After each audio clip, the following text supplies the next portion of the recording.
ce qu'est l'évaluation des salariés. L'évaluation des salariés, c'est une pratique de gestion des ressources humaines qui est devenue extrêmement répandue dans les entreprises au fur et à mesure depuis les années 1990 et qui consiste à mesurer le plus souvent chaque année les aptitudes professionnelles, les compétences professionnelles, les comportements professionnels et bien sûr, in fine, la performance quantitative et qualitative des salariés. Cette évaluation est en général faite par la hiérarchie. Précisément, est-ce que c'est un droit ou une obligation pour l'entreprise et pour les salariés? Alors, pour l'entreprise, comme pour les salariés, ce n'est pas une obligation a priori. Mais si on élargit un peu la perspective, on voit qu'en réalité, pour les entreprises, c'est une nécessité aujourd'hui l'évaluation. Une nécessité pourquoi? Parce que sur deux points. D'abord sur le terrain de la gestion des compétences et de la gestion de carrière, et sur le terrain de la gestion de la rémunération, de la fixation d'une rémunération à un salarié donné, de fixation de primes, d'augmentation individuelle. Depuis 1996, la Cour de cassation a créé le principe d'égalité de traitement entre les salariés, quelles que soient leurs différences, dès lors qu'ils sont bien placés dans une situation identique.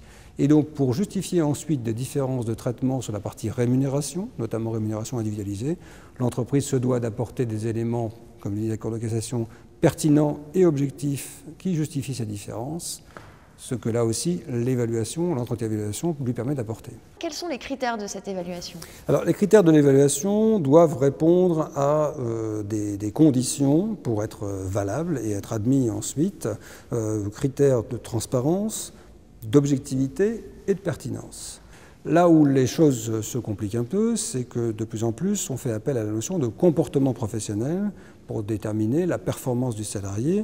Et dans ces comportements, la problématique essentielle, c'est de savoir jusqu'où on peut aller en termes de comportement personnel.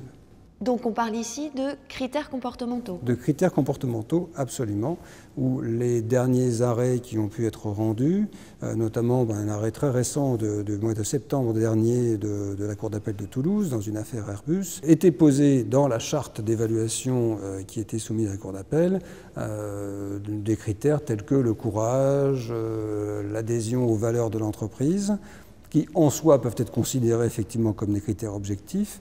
Sauf que la Cour d'appel a dit en soi oui, en principe oui, mais en l'occurrence ce n'est pas suffisamment décliné ensuite sur l'activité professionnelle pour que ça puisse ensuite être évalué de manière suffisamment objective.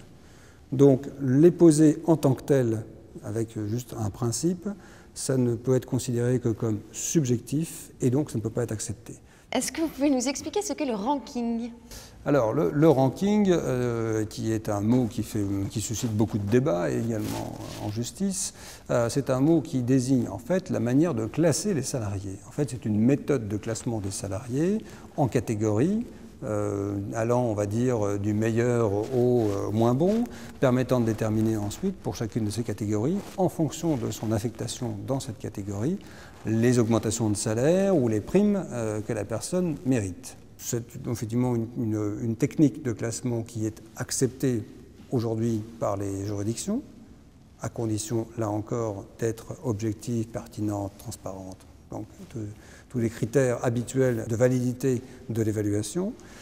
Là où les juridictions françaises aujourd'hui ne franchissent pas le pas, c'est de considérer que le ranking par quota est acceptable.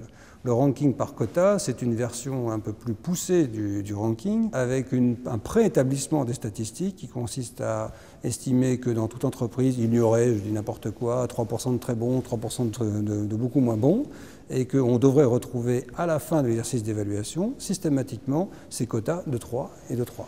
Et ça, c'est une pratique qui, en France, aujourd'hui, n'est pas reconnue comme licite.